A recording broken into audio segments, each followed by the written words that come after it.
مهرجان دانو أو كما يعرف باتفاقية عدم الاعتداء، الحدث اللي بيحصل كل 10 سنين أو كل 100 سنة مرة. ولكن مهرجان دانو أو حدث عدم الاعتداء أو توقيع عدم الاعتداء اللي بيحصل السنة دي حاجة مختلفة تماما، فيما يذكر بأنه تاني أعظم مجزرة حصلت في تاريخ عالم الموريوم.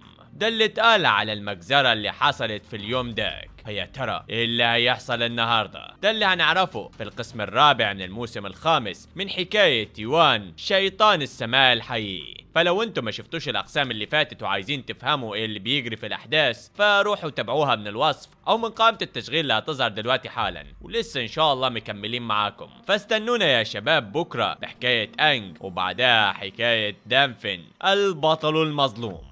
ودول هم اللي اجابوا الاجابه الصح على سؤال الفيديو اللي فات. وما تنسوناش باللايكات والاشتراكات يا شباب، قربنا على 300 الف اخ واخت وامبراطور، فجهزوا نفسكم يلا عشان هنعمل لكم احتفاليه كبيره وفيديو 300 الف المنتظر. فيلا جهزوا نفسكم، وبدون مقدمات تانية او اي مقاطعات يلا بينا نكمل حكايتنا. بنفتكر شويه احداث من القسم اللي فات لما بعت يوان لرئيس اتحاد الموريوم 3 أدرع، وواحده منهم دراع ابنه يون. ولا رئيس اتحاد الموريوم ورقة علقانة في ايد ابنه، ولما فتحها لقى حاجة غريبة جدا واتصدم، وبعدها اتعصب جدا وقرر بمفاجأة لكل اللي موجودين من الشيوخ انه يقطع ارتباطه بالطائفة الشيطانية السماوية ويلغي الاتفاقية بتاعتهم على انهم يدمروا طائفة امبراطور النصل. وفي بعض الشيوخ اعترضوا على قرار رئيس اتحاد الموريوم، ولكن بعضهم وافق، ومنهم رئيس طائفة نامجونج اللي كان موافق على الاقتراح بتاع رئيس اتحاد الموريوم، واقترح برضه على رئيس اتحاد الموريوم انه يستخدم تفويض رئيس الاتحاد، ودي حاجة ما بتستخدمش كتير الا في اقصى المراحل من اليأس، وده لانه كان في بعض الشيوخ المعترضين طبعا. وبعدها شفنا جال اللي هو نائب رئيس الاتحاد الغير ارثوذكسي للموريوم، وعرفنا برضه انه رئيس الاتحاد الغير ارثوذكسي واللي اسمه الملك الفخور هان اتعرض لاصابة شديدة جدا من ابو يوان، وما كانش عايز يشارك في مهرجان دانو لمعاهدة عدم الاعتداء. وبعد ايام ابتدى مهرجان دانو، وبدأوا كل القوات يتجمعوا في مقاطعة تونغهاي التابعة لإمبراطورية مينغ العظمى، وبدأوا يحضروا كل القوات من كل الفصائل، الفصيل الأرثوذكسي واللي حضر منه قائد الاتحاد ليمون، وجاب معاه برضه الشيخ تشيونغ ورئيس طائفة نامجونج واللي اسمه جيونغ.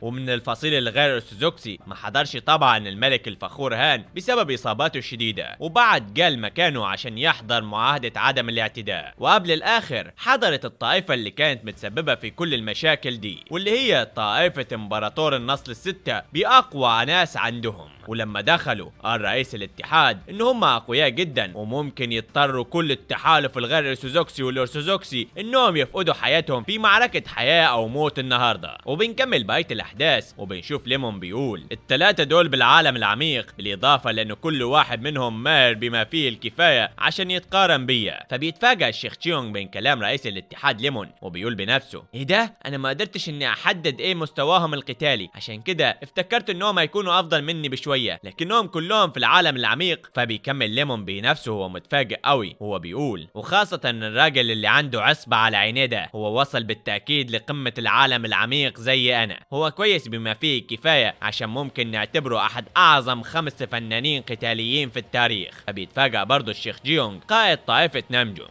وبيقول بنفسه انا مش مصدق دول عندهم مجموعة قوية جدا بشكل مثير للسخرية. الاشخاص ال12 ولا ال3 دول هم كلهم برضه في عالم التحول، وال100 شخص اللي وراهم كلهم هم من عالم التسامي وما فوق. انا كنت اعتني بقائد طائفة شونما الاول، لكن ده مش هينفع دلوقتي، انا محتاج لاخليهم يقاتلوا بعضهم البعض وبعد كده انا اتدخل، عشان لو ما عملناش كده هنخسر بالتأكيد لو ما قاتلناش بكامل طاقتنا. وبنروح لشيوخ طائفة امبراطور النصل الستة، وبنشوف شخص شعره احمر وضخم كده بيقول بص ليهم، بص هم مصدومين قد ايه مننا. فبيقول له شيخ كبير بالعمر مفيش داعي للاهتمام بالاشخاص اللي هيموتوا على اي حال. فبيكمل الضخم ده انت حتى مش قادر تفهم النكته بتاعتي، بقول لك بص لوشهم. وبنعرف ان الشخص الضخم ده ابو شعر احمر قائد طائفه النصل واللي اسمه الهاج ووكونغ.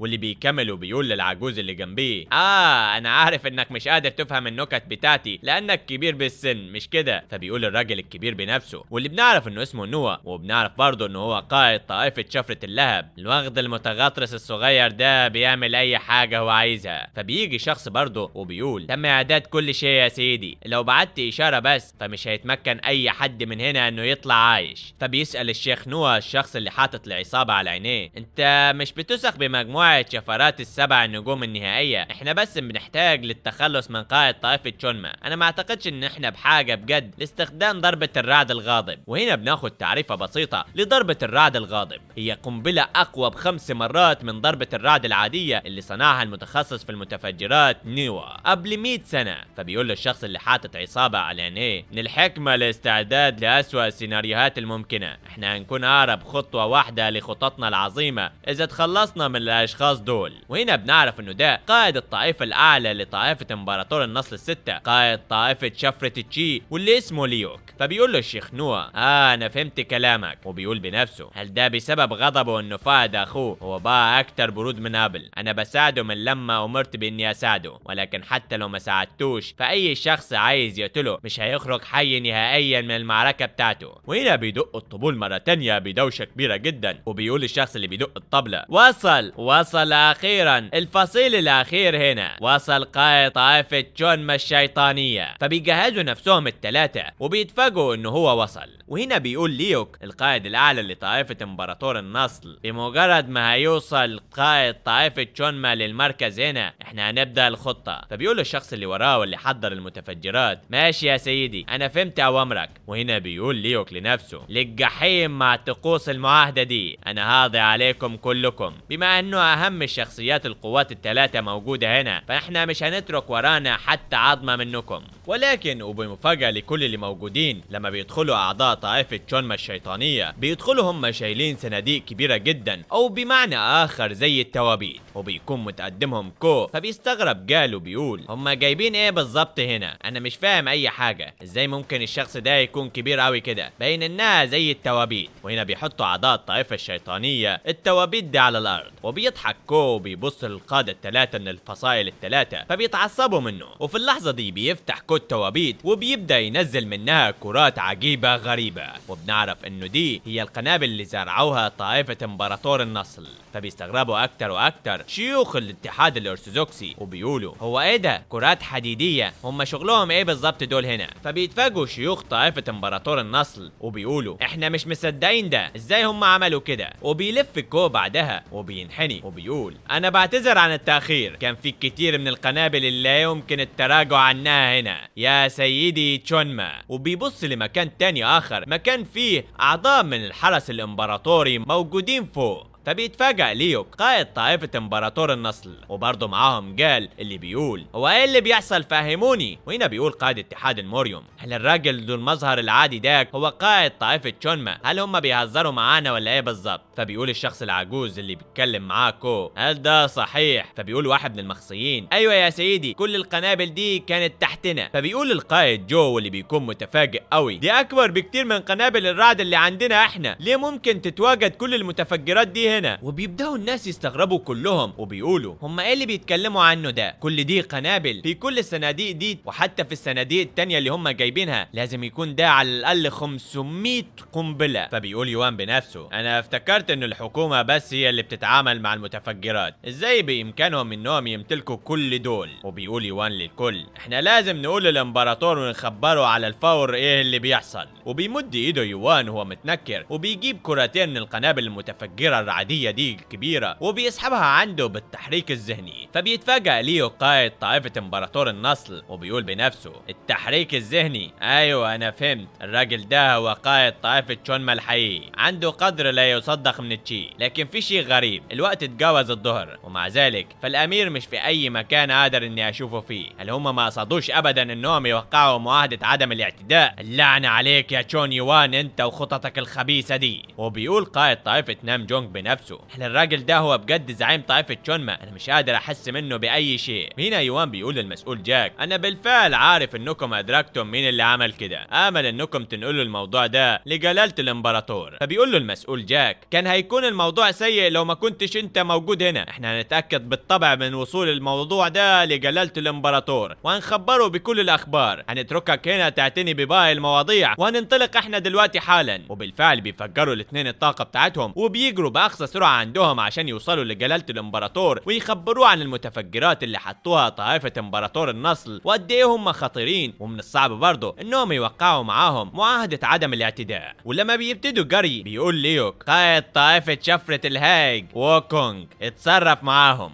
فبيقول ووكونج هو بيفعل طاقته الشيطانية اللعنة تم تدمير خطتنا منذ البداية، انا قمت بالفعل بتوزيع التشي الخاص بيا ولكن انا هجري ليهم بسرعة قصوى. وبنشوف هنا ووكونج بينطلق بسرعة كبيرة جدا ناحية الناس اللي خدوا المتفجرات عشان يخبروا الامبراطور. وبيقول قائد طائفة امبراطور النصل اقفلوا البوابات حالا. وبيطلق الشخص اللي وراه بوق قوي جدا بيطلق صوت عالي قوي، وهنا بيطلعوا ناس كتيرة جدا من اعلى السور وبيبتدوا يقفلوا البوابات عشان محدش يطلع من هنا وتحصل المذبحة اللي نفسهم بيها. وناس بتصرخ كمين من فوق الجدران دافعوا عن انفسكم حالا. وبيبدأ يحصل قتل هنا وهناك والحراس الامبراطوريين بيتقتلوا وبتتقفل بوابات وبوابات. فبيستغرب رئيس اتحاد الموريوم وبيقول هو ايه اللي بيحصل هنا؟ فبيقول قال هم احتلوا البوابات بالفعل. وبيشوف برضه المخصي ومعاه المسؤول جو وهم بيجروا باقصى سرعتهم. وبيقول له المخصي احنا مطاردين دلوقتي. فبيقول له جو ما تبصش نهائيا لوراك واجري نحو البوابة الشمالية. فبيقول واحد من الحراس اللعنة هم بيلحقوا بينا بالسرعة دي. وبالفعل بنشوف ووكونج وهو بيلحق الاثنين المسؤولين وبيقول لهم يا حمقى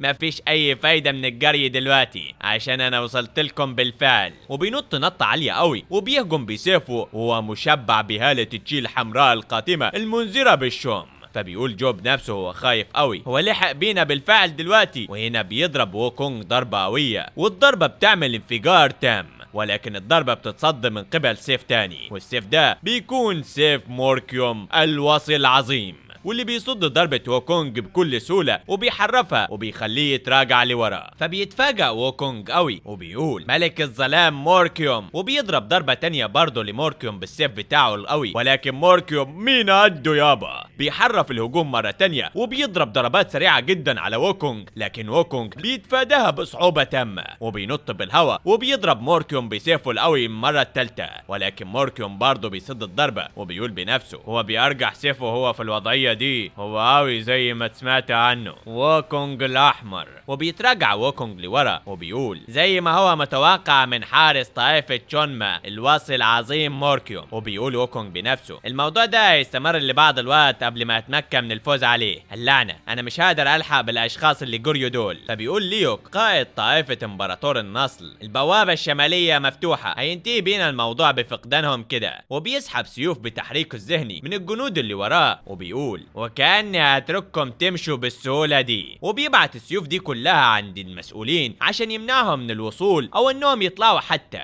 وبتتجه السيوف دي كلها من فوق بالتحريك التشي اللي بيعمله ليوك، وقبل ما توصل عندهم بثواني بيتفاجأ ليوك بحاجة تانية وبيقول هو مين الشخص اللي تولى السيطرة على التحكم في سيف التشي الخاص بيا؟ فبيتفاجأ برضه الشيخ نوح وبيقول ايه اللي انت بتقوله ده يا رئيس ليوك؟ دي حاجة مستحيلة، مين هو القادر على فعل شيء زي ده؟ فعل شيء زي ده امر بالغ الاهمية ومستحيل قوي على اي شخص. وهنا بيقلع بطلنا يوان القناع بتاعه وبيرمي العباية وبيظهر بمظهره الانيق المعتاد وبيتحكم بسيوف التشي وبيمنع التحكم الخاص بليوك قائد طائفة امبراطور النصل. فبيقول ليمون قائد اتحاد الموريوم هو تولى السيطرة على التحكم في سيف التشي الخاص بليوك قائد طائفة امبراطور النصل، دي حاجة مستحيلة. وبيقول قال هو متعصب برضه بنفسه هل ده هو عالم الحياة والموت؟ ده شيء لا يصدق منه، هو قوي بغباء. وهنا بينطق يوان وبيقول انا عايز ارجعهم لك. خدهم. وبيحرك من صباعه بس بيرجع سيوف تشي اللي كان بعتها ليوك علشان يقتل المسؤولين، بل بسرعة خارقة بتكون متجهة ناحيته. فبيقول ليوك بنفسه هل ده مجرد تحكم عادي في سيف تشي؟ وبيسحب ليوك السيف بتاعه وبيصد كل الضربات اللي جاية باتجاهه من سيوف يوان. وهنا بيقول الشيخ نوا لليوك هم مشيوا بالفعل يا قائد الطائفة، هنعمل ايه بالظبط؟ وبيكون اصلا ليوك متعصب قوي وبيقول بنفسه اللعنة الخطة العظيمة بتاعتنا.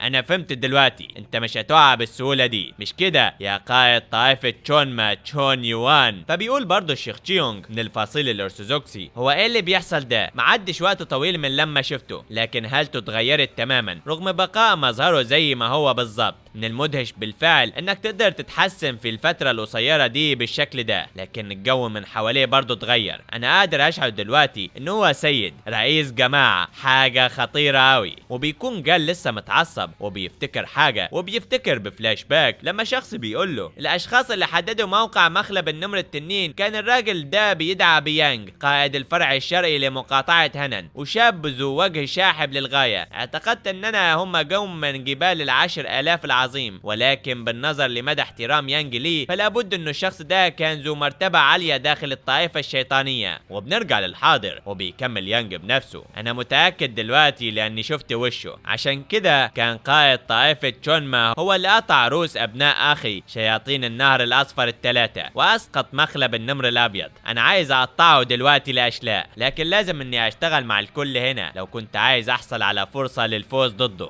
بان انا مش الوحيد اصلا اللي بيفكر في الموضوع ده هنا، هو عمل اعداء كتير قوي. وبيقول قائد طائفة نامجونج برضه بنفسه المتفجرات اللي كانت هنا كانت اكبر ب3 مرات مما عندنا، انه يتم توزيع كل ده تحتنا. فهل كانوا طائفة امبراطور النصل بيحاولوا يقتلونا كلنا؟ طائفة امبراطور النصل القتالية اخطر بكتير جدا مما توقعنا، هم مش مجموعة نقدر نسيطر عليها. انا متأكد انه رئيس التحالف مش هيتمكن من الفوز في معركة ضد قائد طائفة تشونما، انا متأكد من ده من خلال النظرة اللي على وشه دلوقتي. احنا عندنا اعداء من كلا الطرفين، اي واحد منهم لازم نهاجم الاول. وعشان تكون مفاجأة قائد طائفة نامجونج اكتر واكتر بيجيله تواصل بالتخاطر وبيقول له بطريرك عائلة نامجونج ام اني لازم اسميك سيد السماء في مجتمع السماء الزرقاء مش كده؟ ولما بيشوف جيونج قائد طائفة نامجونج منين بيجيله الصوت ده بيعرف ان الصوت ده جاي من ليوك قائد طائفة امبراطور النصل الستة. فبيتفاجأ وبيقول بنفسه هو ايه ده؟ قليلين بس جدا اللي بيعرفوا هويتي، هل كان ربما في عندنا جواسيس حتى في طائفتي؟ اللعنة على ده. ولما بيبص نامجونج وراه بيقول له الشخص اللي وراه سيد الطائفة هل انت عايز تقول لي شيء ما كده ولا كده؟ فبيقول له رئيس الطائفة بالتخاطر لا مفيش حاجة. وبيكمل جيونج بنفسه باين انه مفيش حد قرب مني وعارف هويتي. وهنا بيكمل الصوت بالتخاطر وبيقول له انا هكون مباشر معاك، انا متأكد انك عارف كويس قوي انه طائفة تشونما الشيطانية بتمثل تهديد اكبر بكتير للتحالف الارثوذكسي مما احنا بنشكله عليكم مش كده ولا ايه؟ الشخص داك ما عادش بشري نهائيا الا انه دلوقتي هو وحيد للحظة دي. فبيسأله قائد طائفة نامجونج ايه اللي انت بتحاول تقوله دلوقتي انت؟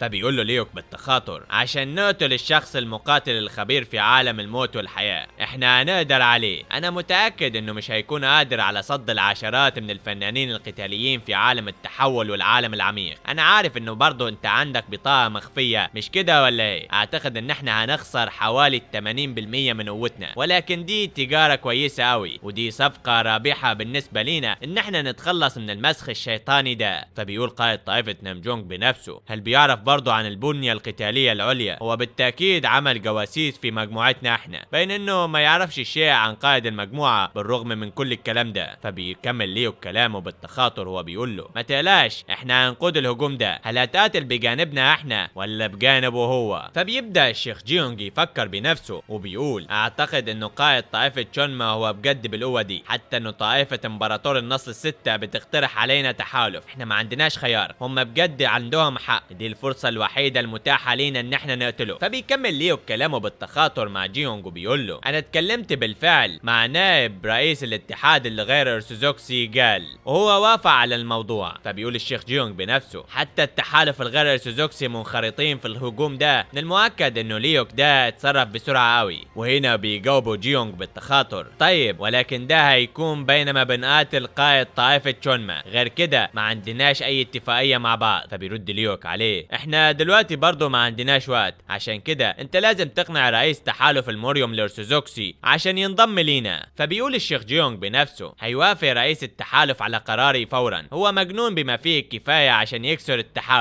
عشان كده من المستحيل انه ما يتفقش معايا. وهنا بيصرخ جال فورا وبيقول، اسمعوا ليا، ده هو عدونا قائد الطائفة الشيطانية تشونما، تشون يوان، اللي وقع مخلب النمر التنين. الليلة احنا هنعزي ارواح اصحابنا اللي مفقودين بدمه هو، اتبعوني. وبيكمل على كلامه فوق ده ليوك قائد طائفة امبراطور النصل 6 وهو بيقول، احفاد امبراطور النصل، احنا لازم نقضي على قائد طائفة شونما عشان قضيتنا العظيمة، ما تخافوش احنا كتار اوي. وبيبدأ الصوت يتعالى في كل مكان هنا وهناك بانهم عايزين يقتلوا قائد الطائفة الشيطانية تشون يوان. وفي اللحظة دي بيتكلم القائد جيونج رئيس طائفة نامجونج مع رئيس الاتحاد الارثوذكسي وبيقول له، رئيس التحالف، دي هي فرصتنا، احنا بس بحاجة ان احنا ننضم ليهم عشان نهاجم قائد طائفة شونما بالاول. فبيبص له رئيس الاتحاد بنظرة مخيفة قوي بتخوف حتى الشيخ نامجونج بنفسه، وبينط نطة سريعة جدا وبيقف عند يوان وبيبص ليوان بنظرات عميقة. فبيتفاجأ الشيخ جيونج وبيقول، هو ايه اللي بيعمله دلوقتي؟ هل بيحاول القتال بمفرده معاه؟ ولكن قبل ما يتفاجأ شوية